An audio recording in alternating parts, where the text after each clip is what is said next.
Hi everyone, Eugene Sachs here with another review from GameCritics.com. A new ride, a tank of gas, an invite to a music festival, and an entire summer ahead of me. What new adventures await? I have all summer to find out. Keep Driving aims to capture that sense of freedom and adventure by placing players behind the wheel of a new car with endless opportunity ahead of them. In this resource management RPG, players will travel across procedurally generated roads with the ultimate goal of meeting up with friends at a music festival. Players will collect resources and items, obtain skill cards, pick up hitchhikers, and upgrade their car in order to keep driving. As players obtain different items like food, extra gas cans, a spare tire, and so on, they have to organize the items inside their trunk to make it all fit.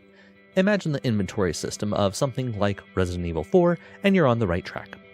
If there's not enough space in the trunk for an item, players will have to either throw something away to make room, or put the back seats down to create a bit more space. Both items and skills come into play in Keep Driving's version of combat.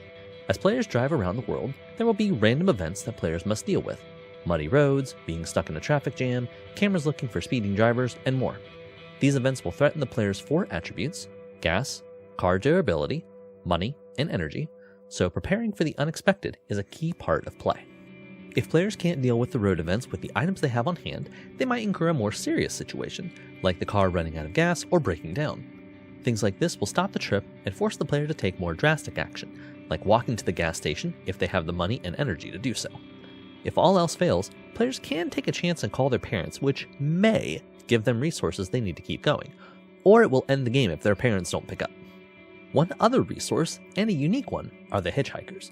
These passengers to be picked up run a wide gamut.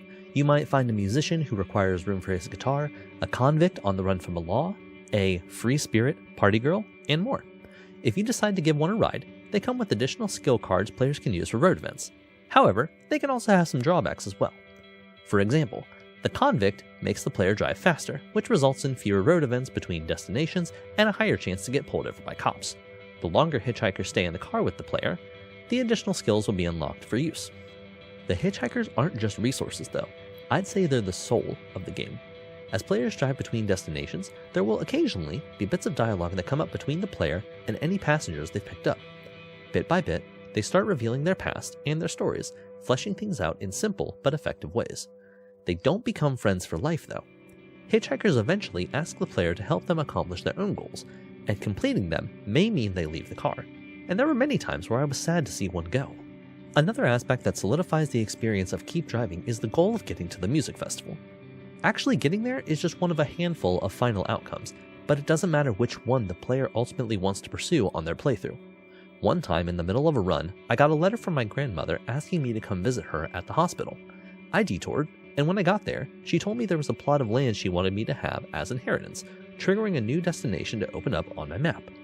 Quests like these are clearly marked to let the player know if following them will end a run, so my choice boiled down to getting my inheritance or continuing to the music festival with friends.